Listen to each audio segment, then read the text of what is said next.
essa semana o tópico do grupo de leitura foi um paper de importância histórica do Kalman, New Approach to Linear Filtering in Prediction Problems, que é o paper onde é definido o filtro de Kalman pela primeira vez como uma solução para o problema de Wiener, que já era um problema de filtragem conhecido antes, desde, sei lá, dos anos 30, para filtrar ruídos gaussianos de processos dinâmicos.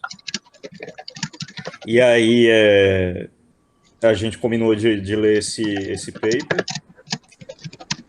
É o primeiro, assim, é de 1960, mas tem muita coisa escrita depois. Inclusive, ele não é mais, eu diria, referência primária, assim, se você quiser entender o filtro de Kalman, porque a notação dele é meio confusa, é meio carregada, e apesar de ser o primeiro, não é o mais didático. Outras pessoas vieram depois que conseguiram explicar melhor os conceitos. O que é que vocês acharam dessa introdução? Ótimo. Então, eu achei, assim, é mais a significância histórica, como eu falei. Se fosse só para entender o filtro de Kalman, tem materiais mais didáticos. Só que é interessante o jeito que está escrito da primeira vez, até porque já tem 60 anos esse paper. Então, uma das coisas que eu grifei aqui por exemplo, achei curioso que ele coloca State Transition Method, entre aspas, assim, como se fosse, sei lá, um método. E, tipo, pra gente não é nada, é uma parada batida, é só você multiplica um vetor por umas matrizes lá e boa. Então, mas assim, sei lá, prova de como essas coisas vão mudando ao longo do tempo, né? Uhum. É legal, né, você ter esse panorama, assim. Eu tô lendo um texto que depois eu vou compartilhar com vocês, mas é sobre um cara que ele trabalhava no Bell Labs e, tipo, o chefe dele era o Bold, sabe? O Shannon trabalhava lá, que é citado aqui, né? O Shannon e o Bold são citados aqui nesse trabalho. Então é legal ver como que foi uma época boa. Exato. Ele trata para sistemas discretos aqui, né? Ele não vai direto para contínuo, na verdade. Não. Na verdade, quem grande parte desse trabalho levar para o contínuo foi o Bussi, não sei. Tanto que o filtro de Kalman contínuo é chamado de filtro de Kalman-Bussi.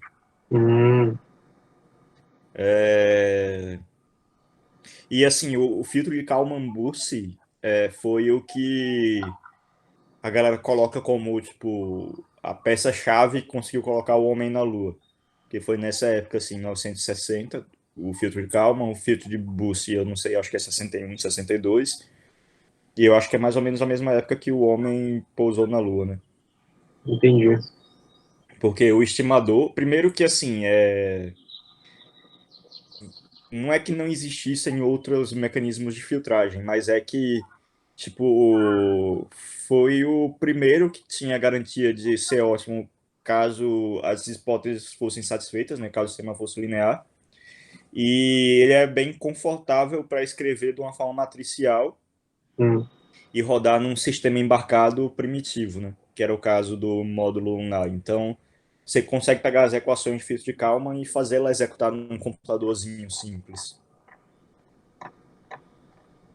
O Do Caju, Kalman Bussi. só vou te Diz pedir, aí. cara, se você puder deixar compartilhando o paper e a gente vai. Ah, tá. Desculpa. Não, É que sem eu tava problema. vendo. Não, tranquilo. Não tinha me tocado. Tá, beleza. Tá bom. Tá compartilhando o paper aqui. Então, o que, é que eu tava falando do filtro de Kalman Bussi? Então. Isso é outro dado interessante. Na verdade, existem tipo, infinitas formas diferentes de escrever o filtro de Kalman. A gente sempre chama de filtro de Kalman. Tipo, tem algumas variantes na nomenclatura. Por exemplo, o filtro de informação é o filtro de Kalman com matrizes, as inversas das matrizes, que ele fica mais fácil de decompor como só soma as operações matriciais no filtro. Aí tem o filtro, o SRIF, que é Square Root Information Filter, que é uma variante do filtro de informação que faz algumas operações do ponto de vista de cálculo numérico para decompor as matrizes de uma forma fatorada e ficar mais estável numericamente. Então, assim, de certa forma, eu acho que o filtro de Kalman é tipo, sei lá, a forma de Cramer lá para resolução de sistema linear, que tem uma significância teórica muito importante, mas quando você vai fazer mesmo na prática, você não usa daquele jeito, você usa formas mais estáveis, mais otimizadas de É. escrever a mesma coisa. O duro é conceber, né, cara? Ah, agora Exato, vai com as exato. variações, mas conceber essa teoria. Sim, sim, claro. Inclusive, tipo assim, foi como eu disse, eu não aprendi o filtro de Kalman baseado nesse paper, porque ele é bem difícil de você Uhum. pegar pela primeira vez assim e entender. Aí, sei lá, tem mais ou menos uns 5 anos que eu leio, releio ele, e cada vez que eu leio eu fico menos bugado em alguma coisa, eu vou descobrindo outras coisas. É, porque ele assim parte de umas hipóteses bem abstratas assim, né? Por exemplo, avançando um pouco, não sei se alguém quer discutir mais a parte da introdução. Se você quiser fazer passar por cima rapidão, acho que ajuda. Tá. Então, ele gasta um bom tempo, não sei se vocês perceberam, discutindo essa questão da projeção ortogonal. Para mim, sempre foi um negócio meio. Tá, o que é que isso tem a ver com o resto do filtro em si? Mas era meio que montando a base para ele tentar argumentar, provar que essas projeções ortogonais são o que vão dar uma filtragem ótima. Inclusive, marquei aqui que a notação eu não era muito familiar, porque hoje em dia a galera escreve geralmente o resíduo de estimativa como epsilon ou como alguma outra coisa. Mas ele faz um argumento essencialmente teórico aqui de que qualquer vetor, qualquer estado, ele pode ser decomposto em uma previsão, que é o x barra aqui, e aí eu entendi depois que o x til é o resíduo de estimativa da previsão. O que ele coloca aí meio que como uma definição, que faz um sentido argumentativo. Tipo, você tem um vetor x genérico. Ele pode ser decomposto linearmente entre uma estimativa x barra e das duas uma. Ou essa estimativa ela está correta, logo de cara, então você previu o x com perfeição, ou ela está errada. Se ela está errada, significa que eu consigo somar alguma coisa na minha estimativa x barra para fazer ela casar com o vetor real, x. E aí esse alguma coisa é esse resíduo, tio. Aí ele vai elaborando todo o resto baseado nessa decomposição aqui. E aí ele prova depois que esse x barra, quando ele é a estimativa ótima, ele compara com esse w barra aqui, que seria uma outra estimativa genérica, ele minimiza essa função de custo aqui que ele colocou. Epsilon, cadê? Aquela função de custo lá quadrática, o L epsilon, que ele assume depois aqui, que é quadrática durante o resto do paper. Beleza, aí ele elabora isso, depois ele tem esse teorema 2 aqui, que é bem fundamental para o resto do paper, porque ele dá como se fosse as hipóteses fundamentais para o filtro de Kalman ser válido. Ele assume que os processos X, que são os estados de fase do sistema, y, que são as medições, são gaussianos. E ele restringe a função de custo a ser quadrática.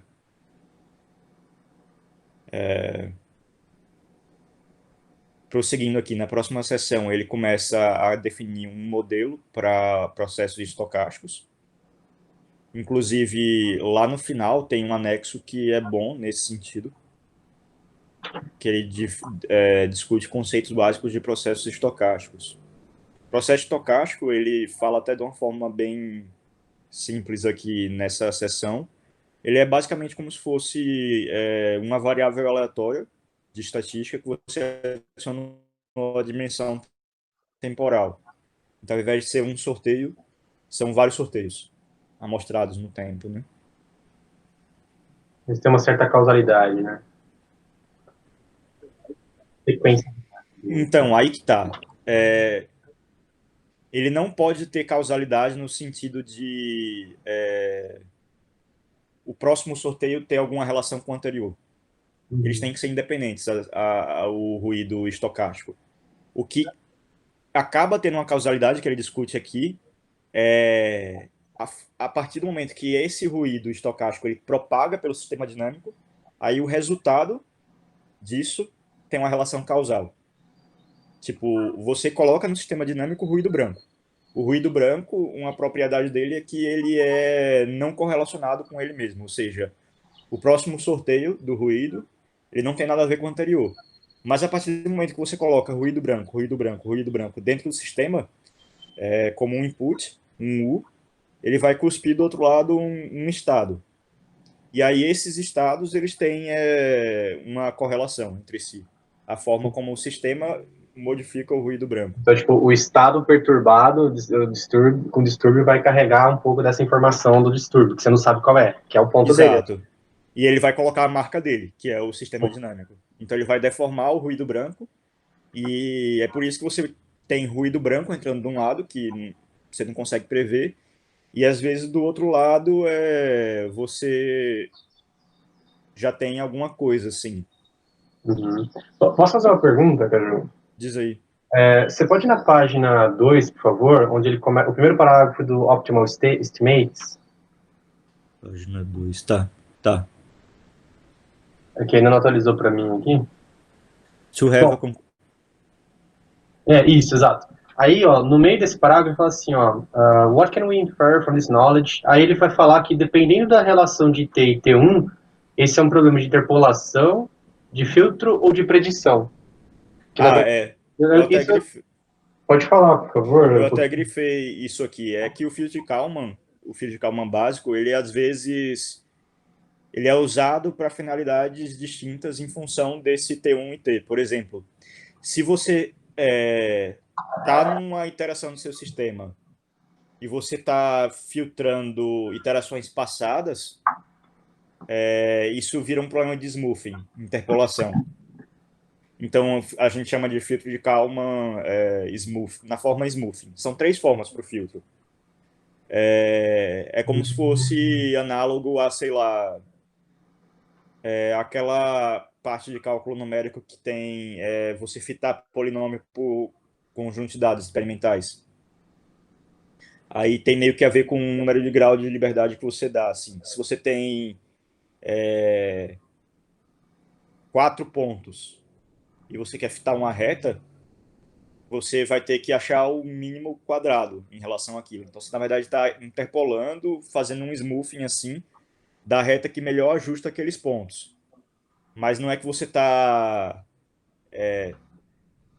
porque você tem uma função que é uma reta, então ela tem, sei lá, 2 graus de liberdade, o B e o coeficiente angular lá, mas você quer ajustar ela por vários pontos. Ou seja, você tem mais medição do que você tem capacidade de ajustar aquilo. Então você, na verdade, está só suavizando o Tá. conjunto de dados. O T1 igual a T é como se fosse você tem a mesma quantidade de medição naquela interação que você vai medir. Então você não tem informação sobrando. Você tem exatamente o número de pontos de medição necessários para você fazer aquela estimativa, que é o caso básico, o caso filtering. E aí o prediction é quando você tem informação faltando. Você tem só, digamos, 100, você está na iteração 100 e você, na verdade, quer prever como é que vai estar no 101, 102, 103. Ou seja, você não tem essas medições ainda, você está extrapolando. Uhum. Você está fazendo uma inferência de como é que o sistema vai estar no futuro. Então é meio que assim, a forma como eu enxergo isso. No caso smoothing, você tem informação de sobra, você já passou um tempo, você está rediscutindo o passado, né? Vendo qual função ajusta melhor aquilo. o T1 igual a T é a informação exata, a quantidade de informação que você precisa para fazer aquela estimativa no começo, e o T1 maior do que T é uma projeção. Você está, na verdade, chutando como é que o negócio vai estar se comportando no futuro. Entendi. Por isso que o pessoal usa filtro de Kalman para estimar estado, porque dá para você fazer isso também. Sim, você pode estimar tanto estados no presente, se você não está visualizando todos eles, como você pode projetar para o futuro e tentar ver como é que ele vai estar daqui a algumas iterações.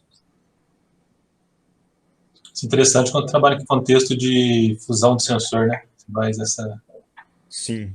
O filho de Kalman ele é base para a parte de difusão sensorial que vem depois. Porque tipo, uma coisa fundamental é que ele não precisa observar todos os estados. Antes do filtro de Kalman, eu diria que se você não medisse alguma coisa, você não teria como saber como é que está aquele estado. E no paper que ele discute claramente que essa matriz M aqui, que ele é a matriz de observação, ela não precisa ser quadrada, né? Ou seja, você pode medir menos coisa do que o que você está estimando. Você pode ter 2 medições para estimar 4 estados, 5 estados. E aí você precisa disso para fazer fusão sensorial depois. Você tem que ter um bom FI, né? Que seria tipo um modelo do seu sistema. Sim. Só que aí o que vai acontecendo é que, na verdade, você não precisa... Tipo, você precisa ter um bom FI, mas para o filtro de Kalman funcionar bem, você também tem que ter um bom modelo da covariância, da covariância do processo e da covariância da sua medição, do seu ruído. E essas duas matrizes é que são as mais difíceis de você encontrar, na realidade. Porque, assim, tá, o filtro de Kalman, ele é o filtro ótimo, dadas todas essas hipóteses. Então a galera tem a falsa impressão de que se você jogar qualquer coisa no filtro de Kalman, você vai medir perfeitamente aquilo. Mas ele não dá garantia nenhuma e nem dica assim de como se obtém essas matrizes de covariância. E aí o problema, na verdade, ele resolve o problema da filtragem divina, falando, isso aqui é o filtro que minimiza a função de custo, beleza. E aí ele gera 2 problemas, porque agora você tem que determinar quais são as matrizes de covariância. É P e Q. Na verdade, Q e R. É que ele não fala explicitamente no R, porque ele não dá muita ênfase na medição. Ele assume que a medição dele é mais ou menos perfeita. Mas, assim, deixa eu achar uma equação aqui do sistema. Aqui. Ele coloca a equação 16 aqui, ela é o modelo de propagação de estado, é o modelo de propagação do estado em si. E ele tem esse termo T aqui que ele colocou como um distúrbio estocástico, certo? Eu vejo isso daí como se fosse a formulação do espaço de estados, né? Você tem... Sim, só que nesse caso esse U aqui não é determinístico, não é você, usuário, que está Sim. dando. É como se fosse uma função estocástica. Entendi. O Y ele considerou como determinístico. Ele não colocou nenhum termo aqui somando um termo estocástico. Mas geralmente quando você usa o filtro de Kalman hoje em dia, você tem mais N aqui, que é o noise da medição. Certo. Então você vai ter uma matriz de covariância para o U aqui, que é a matriz Q, que é a covariância do processo, e uma matriz de covariância da medição, que é o R. Então já é outro grau de liberdade. Você estimar a sua matriz de covariância da medição. E aí o que acontece? Se você tem o seu sensor, você até consegue fazer coisas tipo medir o ruído de fundo do sensor e achar uma matriz Q em função da variância intrínseca do sensor mesmo. Mas no momento que você não tem sensor para certas coisas, que você está trabalhando com um sensor virtual, tipo, você mede 2 estados, os outros 3 você está estimando. Quais as variâncias que você vai colocar nessa matriz aí? Porque essa matriz Q ela tem que ser quadrada. Então, se você começa a ter sensor virtual, fica mais difícil, porque você não tem como ir lá e medir a variância dele empiricamente na situação na qual ele não está excitado. Uhum. E aí outra coisa que também é complicada é que ele trata tudo em função do delta de Kronecker aqui, né? Então essas matrizes para ele elas têm uma forma diagonal, o que não é necessariamente verdade. Se você tiver correlação cruzada entre as variáveis, a matriz não é mais diagonal, que geralmente é o caso, empiricamente. Dificilmente você vai ter um processo que um estado não está contaminando o outro ou uma medição não está contaminando a outra. Mas tipo, o filtro de Kalman ele assume uma carinha diagonal para a matriz. Então, se você tem correlações cruzadas assim, já fica um caso mais complicado. Cândido, você consegue dar meio que um exemplo pra gente, assim, tipo, um caso que você já trabalhou ou que você é mais clássico, talvez, de como que, assim, eu tô entendendo, sabe? Eu tô sacando, assim, mas é por causa também que acabei trabalhando no passado com coisas que levavam em conta esse tipo de dinâmica, né? Mas tem gente que Uhum. talvez não esteja muito acostumado. Sim. Você falar um exemplo do quê? De um processo. Por exemplo, se eu fosse utilizar essa formulação para fazer uma filtragem. Tá. Tá, beleza. Sei lá, suponho que você tem você está dirigindo um carro.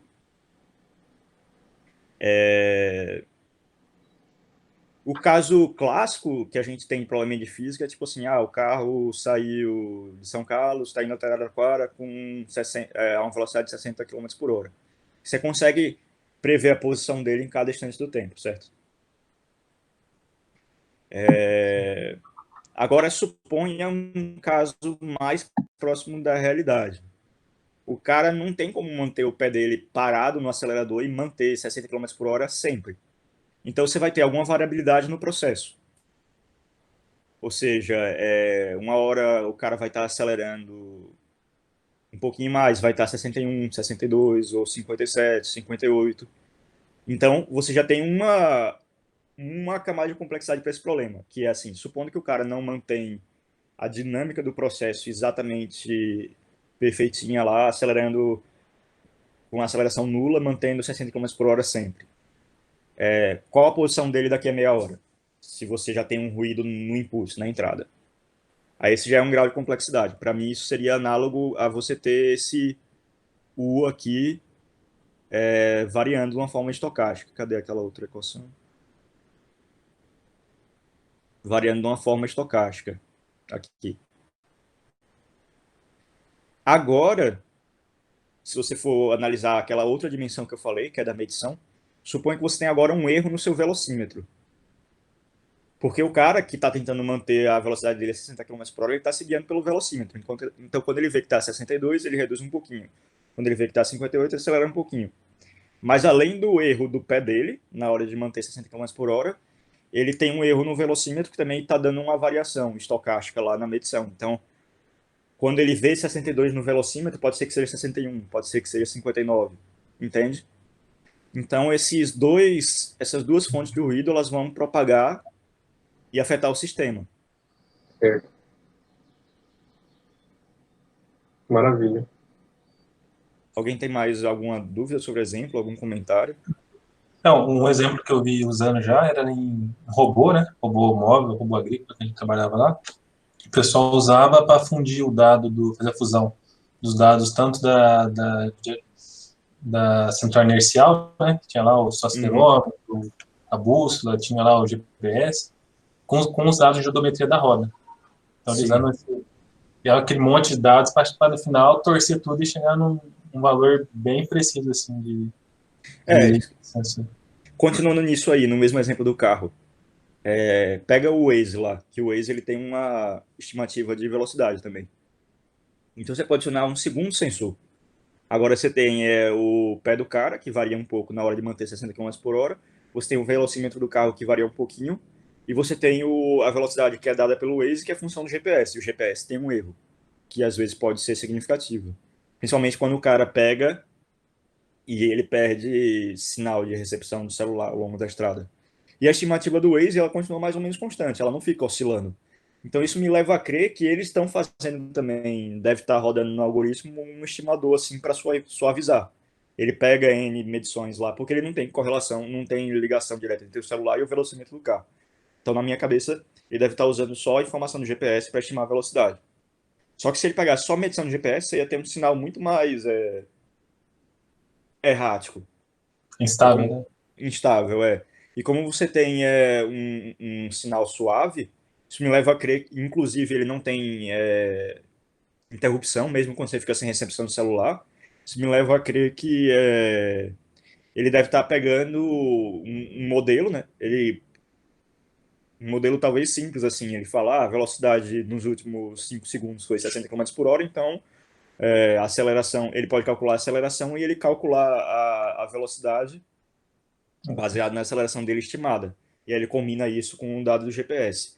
De certa forma, o filtro Kalman, para mim, ele já é uma fusão porque ele está fundindo a sua expectativa sobre o estado com uma medição. Só que quando o pessoal fala fusão sensorial, geralmente se está falando de fundir dois sensores, não fundir a medição com a sua expectativa sobre o estado.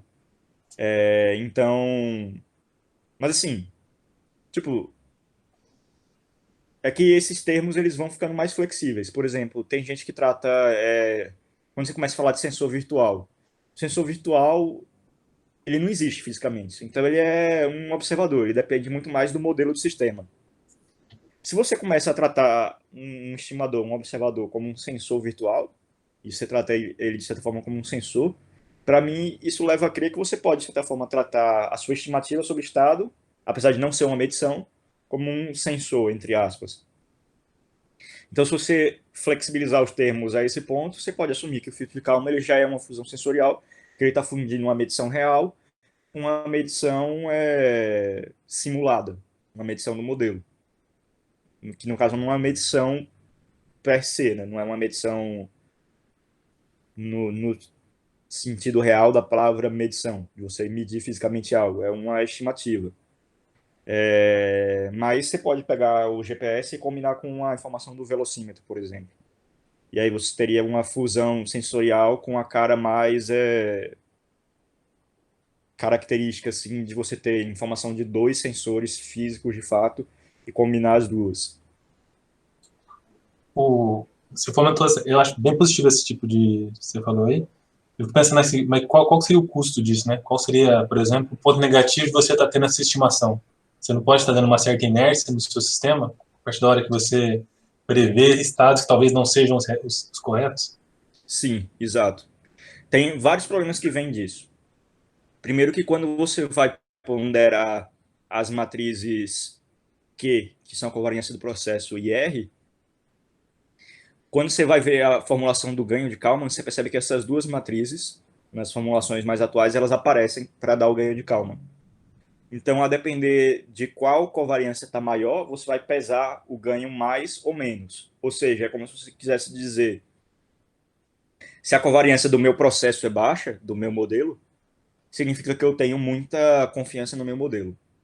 Então, por consequência, significa que eu confio menos na minha medição. Então, eu estou pesando muito o modelo. O oposto pode acontecer. Se eu tenho uma covariância baixa para medição, eu posso estar. Cada medição nova que chega, eu mudo de opinião completamente, sabe? É como se fosse uma inércia no seu estimador. Porque suponho que eu tenho quase certeza sobre o meu modelo. Então, ele é quase determinístico. Então, as medições que estão vindo, elas não estão influenciando muito a minha estimativa. Então, ele quase não muda. É como se fosse muito mais próximo de uma curva suave contínua. No limite, se fosse um processo completamente determinístico, você provavelmente ia ter uma curva suavizada. O que deixa o processo com aquela cara mais serrilhada é quando você tem a parte estocástica das medições, né? Quando o seu processo ele tem algum grau de variabilidade. Se ele fosse completamente contínuo, você ia ter uma curva suave. Você pega um seno contínuo, beleza, tem aquela cara. Agora você mede um seno empiricamente, um osciloscópio lá, aí ele vira um seno todo serrilhado. Quando eu falo, não, ignora a medição, que a medição é ruim, a covariância dela é muito alta, confia no modelo, a sua estimativa do filtro Kalman vai tender para o seno suave. Se você pesa a matriz para o outro lado, você fala, não, ignora o modelo, confia na medição, provavelmente ela vai ter uma inércia, né, na sua estimativa menor. Ele vai confiar muito na medição, que provavelmente tem um ruído maior, e ela vai ser muito mais errática. Então, vira um trabalho complicado você saber o que é que está mais certo. Se é o seu modelo, a sua estimativa acerca da realidade, ou a sua medição da realidade. Vira um problema até meio filosófico. Matrix, cara. Exato. Porque, assim, tipo assim, do ponto de vista filosófico mesmo, para Platão, tipo, tudo que a gente tem, a nossa concepção do mundo, ela é produto da nossa capacidade de medir o mundo, de verificar como é que o mundo está ao seu redor. Então, na verdade, a gente não pensa e não interage com o mundo. A gente pensa e interage com uma projeção, uma ideia que a gente tem do mundo. Tipo, eu olho para o lado e falo, tem uma cadeira aqui. Beleza, eu estou confiando que tem uma cadeira aqui do lado. Mas o que é que garante que a minha medição do mundo, a minha percepção do mundo é correta? Então, se a minha percepção do mundo, que ela é pessoal, ela é uma medição, ela está errada, então tudo que eu construir com base nisso pode estar errado também. A minha crença acerca daquela realidade. Então, de certa forma, tá, como é que eu vou saber que a medição está errada? Eu vou comparar ela com relação a quê? Aí falar, não, você compara com relação ao modelo. Se a medição estiver divergindo muito no modelo, é porque a medição deve estar errada. Tá, mas como é que eu sei que o modelo está certo? Porque todo modelo teórico, na prática, se você estiver saindo do domínio essencialmente da matemática pura, você quer que ele seja comparado com relação a um processo empírico. Você quer que ele seja validado na prática. Mas para isso você vai ter que medir. E aí como é que você tem certeza de novo que aquela medição está correta? Nos casos simples, você fala, não, eu tenho o instrumento de medição calibrado. Eu sei que esse micrômetro aqui, o erro dele é, sei lá, 1 micron, 2 micron, então, porque ele foi calibrado com um bloco padrão e tal. Então, eu confio na medição até esse ponto. Tá, para esses casos mais simples no qual você consegue fazer uma medição isolada, beleza. Agora, quando você não está usando um micrômetro, você não tem uma medição linear pura, você está, sei lá, medindo uma aceleração. O problema começa a acontecer a partir do momento que a sua variável de interesse não é mais o que você está medindo diretamente. Porque no exemplo do carro, a sua variável de interesse é a posição do carro. Só que o único jeito de você falar, não, eu tenho uma medição precisa aqui, micrométrica, porque eu tenho um padrão métrico no laboratório, seria você pegar uma régua linear gigantesca e sair medindo a posição do carro instante a instante. Você não pode fazer isso. Então você mede a aceleração. Só que a aceleração já é algo derivado. A partir do momento que você tem uma estimativa de aceleração, começa que você não tem um padrão de aceleração no laboratório. Você tem um padrão métrico e você tem um padrão de tempo. Então, beleza, você vai ter um erro associado a esses dois. Mas tudo bem, você consegue fazer um sensor de aceleração preciso. Mas nesse caso, você também não está preocupado com a aceleração como sua variável de interesse. A sua variável de interesse ainda é a posição. Então significa que você vai ter que integrar a aceleração 2 vezes. Beleza. Quando você integra alguma coisa, quando você integra processo estocástico, você começa a ter drift. Porque além da sua medição de aceleração exata, você vai ter um ruído sobreposto. E quando você vai integrando o ruído sobreposto, você tem um movimento browniano. Por exemplo, você pega uma moeda e você joga, a sua chance de dar cara ou coroa é 50% para um, 50% para outro. Agora, a partir do momento que você começa a manter um rastro de quantos caras e coroas você teve e coloca isso num gráfico, vocês podem procurar isso no Google, o caminho aleatório, ele não fica mais ao redor de zero. A sua chance para cada iteração, beleza, é 50%. Então vai dar cara, coroa, vai ficar bem distribuído ali ao redor de uma média. Agora, quando você pega e integra isso, você vai ter vários caminhos, assim. Então, tipo, começa a ficar muito mais complicado, percebe? Porque você fala, ah, beleza, meu sensor de aceleração é preciso. Tudo bem. Só que a sua variável de interesse é posição. E aí, qual é o seu sensor de posição? Nesse caso, o seu sensor de posição é virtual. Você está usando a aceleração para estimar a posição. E quão preciso é isso? Porque sensor, para você fazer essa medição, entre aspas, de posição, você está pegando informação do seu sensor e informação do seu modelo, está combinando as duas. Qual dos dois é mais certo? Qual dos dois você confia mais? O problema passa a ser esse. Uhum. Mas aí, perfeito, assim, acho que quando você vai para um sistema real, a tua fonte de erro ela pode estar em qualquer lugar, né? Pode Sim, estar na comunicação, pode estar no ruído elétrico, pode estar no ruído mecânico, pode estar no teu software, pode estar em diversos lugares, né? Pode ser um parafuso que você não apertou direito, enfim. Então, assim, o Calm, no caso, aí, do jeito que ele está fazendo, ele fez um sistema que, no fundo, é meio que um canivete suíço, né? é, É meio que um negócio que ele... Bom, é o que você respondeu, né? Ele resolve a equação de Wiener. E aí, tipo, a partir daí, sou eu que escolho a aplicação daquele cara ali. sim. Isso significa que essa equação por si só não garante que o meu sensor está bem ou mal calibrado. Não é essa a intenção dela. Não. E nem garante também que vai funcionar na prática. Porque Uhum. como a gente discutiu com o exemplo do Paulo, se você pesa muito o seu modelo e ele fica com uma inércia gigantesca, e o seu modelo está errado, significa que você deveria estar pesando mais a medição. E aí ele simplesmente não responde a medição porque você botou muito peso numa matriz em relação a outra. Isso aí foi escolha unicamente sua na hora de ponderar as matrizes lá. E hoje em Já, dia o pessoal já faz tipo um filtro de calma adaptativo, assim? sim. Como é que chama? E chama Adaptative Kalman Filtering. E aí é toda uma corrente de desenvolvimento, inclusive relativamente antiga. Tem outros papers que são muito bons, de um cara que chama Mera, que são dos anos 70. Os primeiros papers que eu consegui achar de Adaptative Kalman Filtering, 70 e 71, os dois papers dele. E aí o que ele faz, aqui nessa equação de Kalman, cadê o... Tem uma parte que ele define o resíduo, tá vendo? Isso aqui.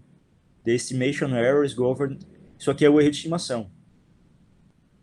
O que o Mera faz é ele pegar a sequência desse erro de estimação e ele fala, o melhor filtro de Kalman, o filtro de Kalman adaptativo é aquele que ao longo do tempo ele vai se adaptando para manter essa sequência a menor possível. Então ele começa a tentar minimizar esse ruído aqui. E aí ele faz uma série de operações matemáticas lá para poder achar uma formulação para o ganho que minimiza, ele chama de sequência de inovação, o ruído da sequência de inovação. Beleza, inclusive tem outras formulações mais novas que são fuzzy.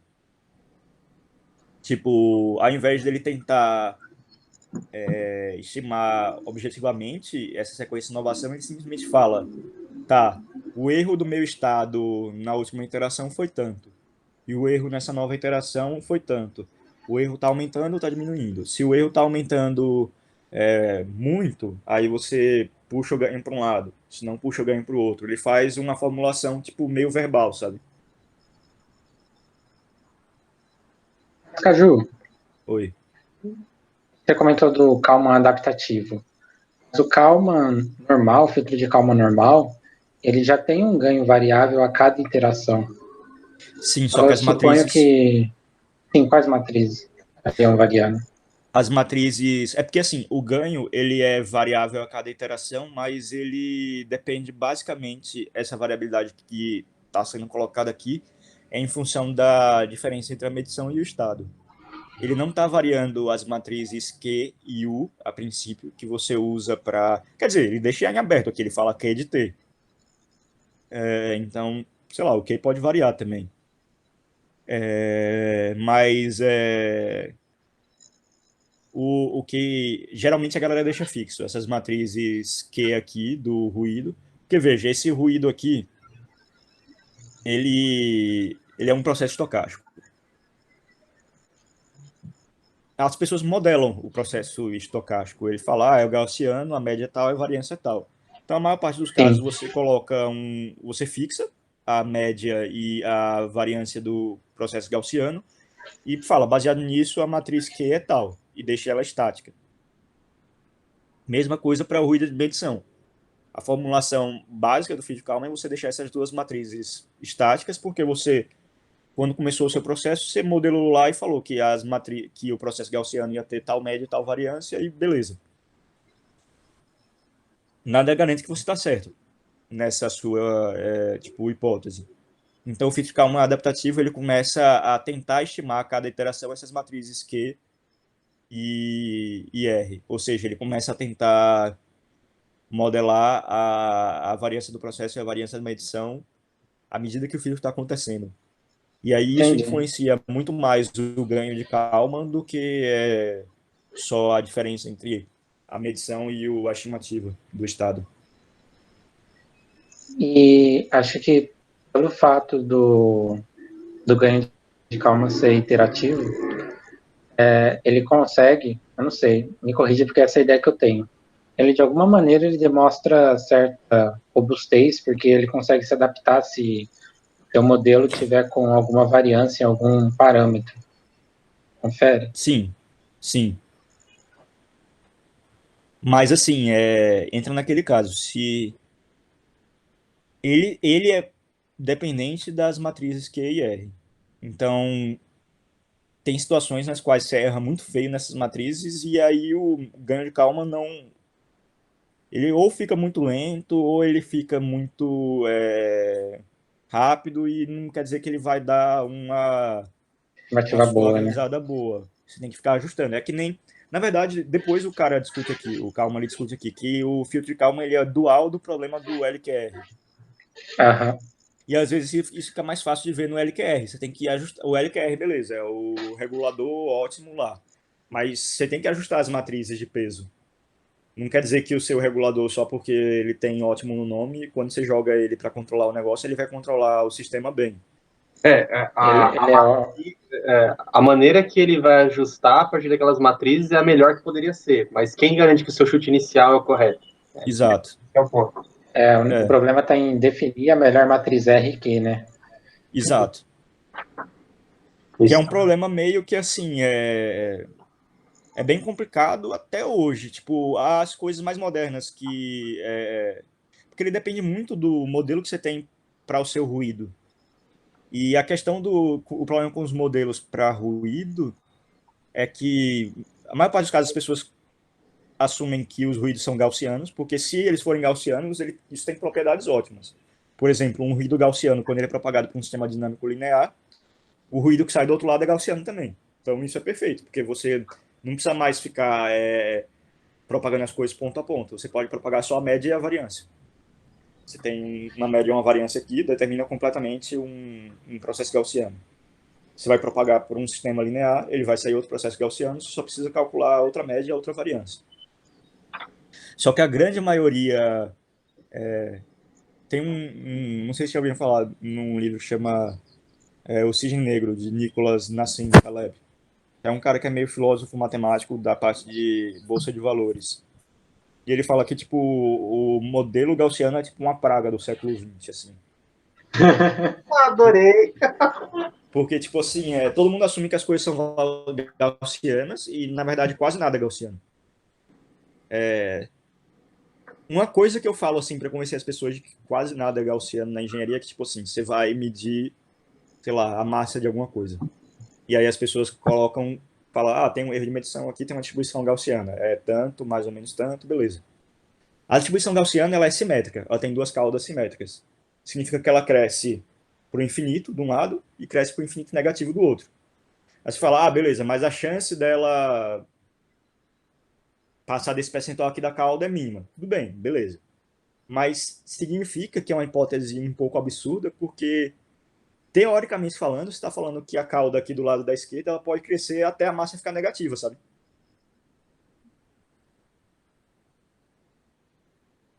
Eu não sei se eu consegui acompanhar. Por exemplo, suponha que você mede alguma coisa e a sua massa lá é 3 quilos. E aí você fala que ela, na verdade, tem uma distribuição gaussiana com variância 2. Você plota lá uma curva gaussiana e você fala, não, 70% das amostras que eu pegar vão estar entre tanto e tanto, beleza. 99% vão estar entre tanto e tanto. Mas, assim, teoricamente, a curva gaussiana ela vai até o infinito negativo. Agora entendi isso que quer dizer. Então, Ela pode... significa que, teoricamente, você está assumindo que você poderia ter uma massa negativa no limite. Que é impossível fisicamente. Então, não tem como, na prática, fisicamente, aquela massa ser modelada por um processo gaussiano. Ela tem que ser uma distribuição assimétrica. E aí você tem distribuição gama, outras distribuições que elas corrigem isso, que elas não são simétricas. Mas elas são muito mais difíceis de você trabalhar. Então, na prática, você trabalha com distribuição gaussiana. Tá, para um bocado de coisa funciona. Mas a crítica do Nicholas Nassim Taleb é que a distribuição gaussiana ela é muito usada para processos econômicos. E isso leva a uma hiperconfiança na hora de modelar os sistemas. E falar, não, a chance de tal coisa acontecer, de ter uma variância dessa, é tipo 1 em 10 milhões. E ele fala, cara, como é que a chance é 1 em 10 milhões se a cada 2, 3 anos tenha uma parada dessa? Tipo assim, fala, a chance disso acontecer é 1 em 10 milhões. Beleza. Bate dois aviões nas torres gêmeas e aí o mercado vai tipo, oscila abruptamente. Aí tem o Joesley Day, que o Joesley Batista vai e vaza um áudio conversando com o presidente e aí o negócio oscila abruptamente. Então, tipo assim, é uma hipótese hiperconfiante se você assumir que as coisas são gaussianas, e porque isso vai dar uma distribuição com a cauda que ele chama de cauda fina, né? E aí o Nicholas Nassim Taleb ele propõe outra distribuição que ele chama de fat tail, cauda gorda, que é você pesar muito mais os extremos. Você falar, não, isso aqui não é tão improvável assim. A cada 2, 3 anos acontece uma coisa impossível. Por exemplo, falar, quem ia imaginar que em 2020 ia começar uma pandemia dessa? Cara, teve 2003, 2008 quase começou, não foi. Tipo assim, a cada 3, 4 anos tem um quase vai e não vai, quase vai e não vai, quase vai e não vai. Quem poderia imaginar que uma hora ia de vez? E se você for pela análise puramente gaussiana, você vai falar, não, isso é virtualmente impossível. Só que as coisas que tipo, são virtualmente impossíveis do ponto de vista gaussiano, na prática elas acontecem com uma frequência alta até. A cada, tipo, entre 5 e 10 anos acontece alguma coisa impossível. Opa.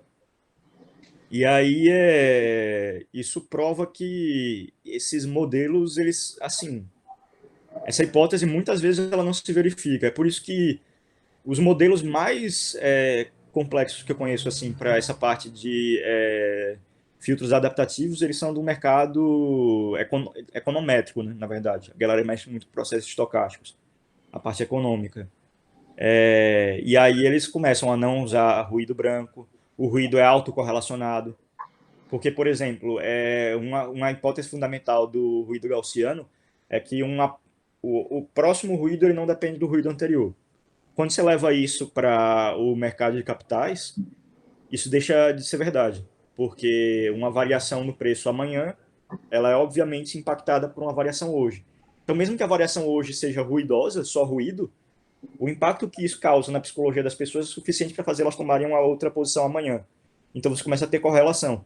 E aí, o que eles fazem é você fazer uma função que chama função de autocorrelação, que é você plotar um gráfico da correlação do ruído com ele próprio, fazendo um shift no tempo, para ver assim, a amostra de hoje, ela tem qual correlação se você botar o delta t igual a um dia, depois delta t igual a 2 dias, para você ver se o sinal tem correlação com ele mesmo. Se ele tiver correlação com ele mesmo, já não é gaussiano logo de cara, você tem que usar outros métodos mais complexos. E aí o melhor filtro que eu conheço para fazer estimativa dessas matrizes Q e R chama Autocovariance Least Squares, ou ALS, que é de 2004, 2005 em diante. Que ele começa a adotar a abordagem de falar, eu escolho as matrizes Q e R de forma a minimizar a sequência de autocovariância dos meus resíduos, que seria esse X, cadê? O X-til lá, que era o resíduo de Kalman. Ele fala, esse resíduo aqui, se eu plotar ele ao longo do tempo, eu verifico qual a correlação que ele tem com ele próprio e eu tento minimizar isso, ajustar as matrizes Q de forma a minimizar a correlação desse resíduo com ele mesmo, que é uma forma de você tentar extrair a parte determinística do ruído para com ele mesmo. Você tentar isolar isso, e aí ele vai diminuindo até ficar de fato só um ruído, o mais próximo que você teria de um ruído branco.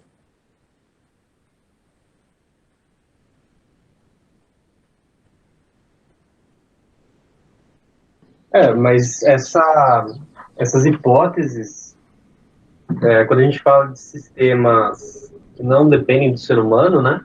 Está falando de um motor, a gente está falando de uma carga, esses sistemas, ainda assim, a distribuição gaussiana talvez não seja tão ruim, porque poucas, na verdade, são as grandezas que você não pode percorrer aí a sua distribuição gaussiana completamente, né?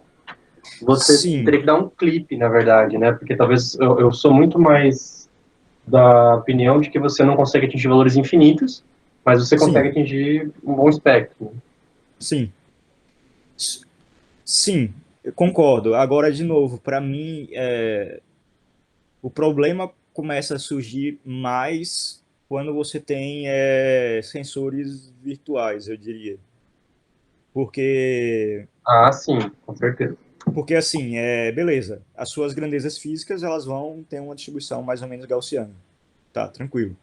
Só que o problema acontece quando você estima algo baseado naquela grandeza física. Esse algo foi estimado com base naquilo. Então você tem uma estimativa que ela surgiu a partir da medição física, a sua estimativa do seu sensor virtual. Então, obviamente, ela está correlacionada com a medição física. Então, ela também está correlacionada com o ruído da sua medição física. E aí, essa medição virtual você alimenta no seu loop de controle para chegar na próxima iteração. Só que ela já foi obtida com base numa medição que tinha ruído. Percebe? Então, agora o ruído dela está sendo propagado junto com outro e agora ele é dependente. E você já trabalhou com observador de distúrbios? Desculpa, não entendi. Observador de distúrbios? Como assim, observador de distúrbios? Tipo assim, o meu trabalho de mestrado, ele é um observador de distúrbios no sentido de que eu tenho uma viga engastada e tem um distúrbio que eu não sei qual é. Na verdade, eu meço ele para comparar depois.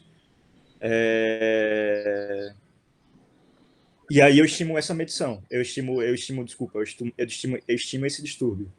Sim. Porque, no fundo, você estima ele para fazer controle.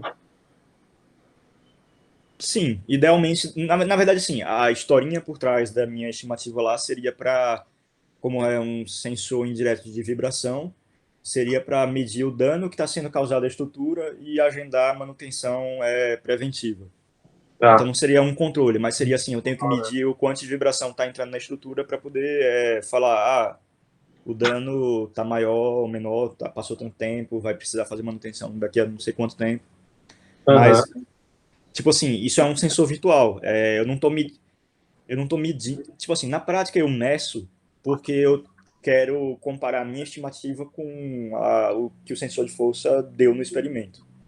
Mas o conceito é desenvolver um estimador virtual que ele não meça a força, ele meça só outras variáveis, aceleração e elongação de uma viga. Com base nisso, eu estimo a força que provocou aquela deflexão na viga, que no caso a minha deflexão ela é sentida, ela é observada com base na aceleração daquela viga e na elongação. que a viga deforma e dá uma elongação, um strain lá. Perfeito. Então, é uma medição, é uma estimativa indireta. Uhum. Porque eu acho que o filtro de Kalman, ele vai ajudar... Deixa eu compartilhar minha tela só para mostrar aqui, rapidinho. É porque é muito parecido, na real, do que você está falando. Depois, se alguém quiser dar uma olhada nesse livro aqui, é um chinês da vida aí. Mas é bacana, porque é isso que você falou, na real, assim, né, Ju? Tipo, imagina que você tem um sistema de controle típico, né? Então, variável desejada, variável real, e aí você tem um distúrbio que você não sabe quem ele é. Mas se você tem um bom modelo da sua planta, quer dizer, essa aqui é a tua planta real, esse aqui é o teu modelo. Uhum. Então, você teria que ter também uma matriz Q. Eu não me lembro de ter ido Kalman, né, quando eu estudei, mas faz um tempo já. Eu acho que ela tem a ver também com o peso que você dá, né? Quanto mais... Se a sua matriz Q for zero, essa realimentação não serve para nada, né? Mas, no fundo, você passa pelo inverso da tua matriz e pega a atuação de controle que você mandou, pega o estado que você chegou. Se você passar pelo inverso, está comparando as matrizes, as ações de controle, e você tenta criar uma estimativa para esse cara. Então, no fundo, o que você faz é que você não tem essa realimentação aqui, né? Você só tem essa realimentação do estado e uma estimativa do próprio estado que você não mede. Sim. No caso, eu não tenho ação de controle. Eu fico só com o loop interno. Legal. Não, é porque esse daqui é uma tratativa linear, né, cara?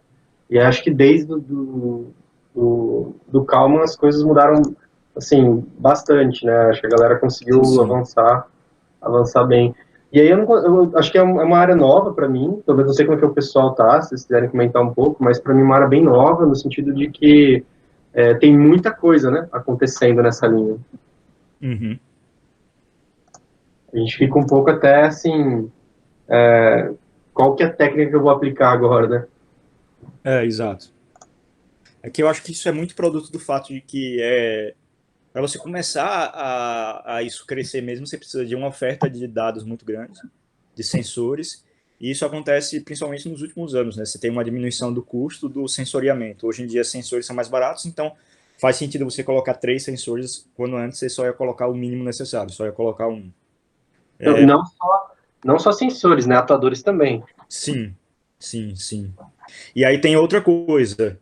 Aí você fala, mas tirando do fator dos sensores serem mais baratos, o poder de processamento é mais barato, então agora eu consigo também falar, não, eu tenho poder de processamento de sobra, eu não vou mais só controlar a planta, bota o processador aí para estimar 3 sensores virtuais.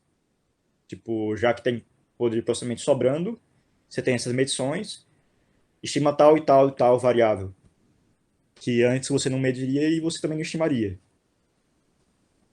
Então, tanto a parte de fusão sensorial física, medindo informação com base nos sensores, como os sensores ficarem mais baratos, ela fica mais proeminente, como a parte de sensores virtuais fica mais barata também, porque o custo do processamento diminui. Seria antes inviável você falar assim, fica fazendo estimativa de outras variáveis, assim, de N outras variáveis. Uhum. E aí entra assim, tem coisas que você abre um novo espectro de possibilidades, porque tem muitos problemas físicos que você simplesmente não conseguiria medir nem que você quisesse. Sim. Algumas variáveis, por exemplo, sei lá, você pega um reator químico lá, e você fala, eu quero controlar a concentração de tal composto. Não sei se você consegue medir em tempo real a concentração de cada coisa, mas você conseguiria medir pressão, temperatura, vazão que está entrando de tal composto, vazão que está saindo de tal composto, e com base no meu modelo de reação, eu estimo a concentração em tempo real, sabe? Então tem muitas aplicações de sensores virtuais e filtro de Kalman em processos químicos, porque pela própria natureza do meio, é um reator fechado, você não consegue ficar muitas vezes tirando a amostra e calculando a concentração em tempo real. Sim.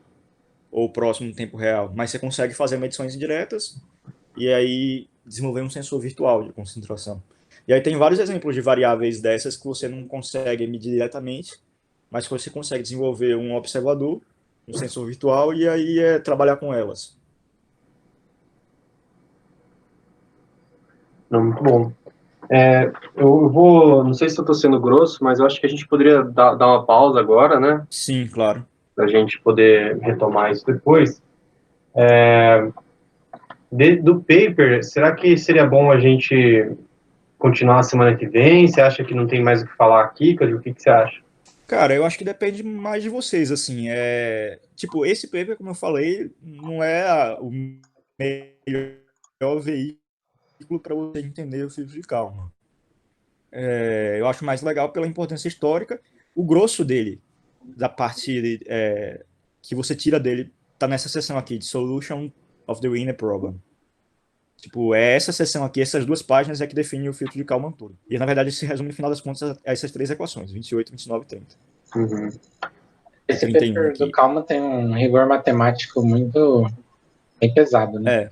O paper que eu li para entender filtro de Kalman, ele era bem mais simplificado, ele tinha bastante imagens ilustrativas, então era bem mais friendly. Então, esse negócio, esse paper é denso. Inclusive, eu estava pesquisando sobre ele, eu peguei um print aqui do Stack Overflow que ele fala que o cara estava em dúvida, ele fala, cara, de onde é que vem? Tipo, mesmo olhando para o paper, onde é que estão as equações que definem o ganho e tal? E aí o cara fala, que o paper do Kalman, ele não chama o ganho de Kalman ainda. Tipo, ia ser meio egocêntrico da parte dele o cara chamar assim. Mas ele se refere de forma indireta, ele fala optimal filtering, página 6, depois da equação 19, é o que começa a falar mesmo. E aí ele fala, apesar dessa descoberta ser extremamente importante e groundbreaking, ele fala, o paper não envelheceu bem na comunidade computacional, né, com respeito ao fato da notação e linguagem, que realmente é bem densa, assim. Então, se vocês quiserem ler e, sei lá, eu até grifei as partes que eu julguei mais relevantes. Tem um trecho aqui que até hoje eu não entendi. Eu fiquei ontem quebrando a cabeça, que é precisamente aqui. Eu não entendi ainda de onde é que ele tira... ele passa da 8 para a equação 9, sabe? Isso. Não influencia tanto na dedução do resto das coisas, mas eu fiquei, cara, como é que ele faz isso, assim? Começa aqui nessa 8 aqui, por exemplo, ele não explica nada como é que ele chega nesse igual a isso aqui, esse trechinho amarelo, vocês estão vendo? Aí, delta de Kronecker e J. Eu tive que fuçar na internet e descobrir que isso aqui, na verdade, é uma propriedade do delta de Kronecker, que ele não discute. Ele fala, é uma propriedade do delta de Kronecker, tá aí. Enfim, a gente pode tanto discutir esse resto das coisas aqui, ou pode passar para um paper mais didático. Um que eu coloquei lá, que eu achei legal, que até mandei no grupo, é esse aqui. An Elementary Introduction to Kalman Filtering. Porque ele começa a abordar também fusão sensorial. Tá. O que você mandou, o que foi votado e que você colocou lá, chama... do Zada. Ele é antigo também, né? Eu coloquei lá, mas ele já é bem mais fácil de entender. Ele é o paper que começa a parte de fuzzy, de lógica fuzzy. Talvez a gente possa estender mais uma reunião, não sei quem sobrou aqui o que acha, mas eu entendi melhor a ideia do que eu entendi de Kalman. Eu gostaria de ver um pouquinho melhor para não ficar solta essa ponta, assim. Sim. Eu sugeriria a gente passar para esse paper, esse aqui. Alguma chance da gente ter uma apresentação prática também, Caju? Será que a gente acha um hub aí? Eu acho que seria bom. Você fala, eu posso tentar fazer alguma simulaçãozinha, alguma coisa aqui, né, em Python, e a gente brincando, mexendo... seria legal. Nas matrizes. Dá para tentar fazer. Eu tava pensando em fazer algo também mais voltado para aplicação, assim. Talvez se você colocar umas grandezas matemáticas, tipo, tô medindo o deslocamento, estimando a velocidade, talvez ajude a fixar melhor. Talvez dê para ficar brincando com os valores e vendo como é que eles se comportam. Algo um pouquinho mais lúdico. Beleza. Acho que é bom manter essa pegada. Concordo, porque realmente o paper do Kalman em si ele é bem denso. Mas foi legal, cara. Acho que pelo menos uma vez na vida ler é bom. É, O que eu adorei foi aquela parte que ele fala dos tempos. Ou é filtro, ou é estimador, ou é smoother, né? Fitador. é bem legal. Enfim, Então, eu sugeriria isso, a gente discutir esse aqui. An Elementary Introduction to Kalman Filtering. E aí prolonga mais uma semana, porque ele é mais novo, ele é de 2019. E ele é bem mais didático. Eu vou precisar sair agora, gente. eu também. Aí fica então, pode ser, Caju? Obrigado, viu? Tranquilo, valeu. Até mais, galera. Obrigado, Valeu, gente. Caju. Até mais. Falou, Boa valeu. tarde. Até mais. Valeu. Falou.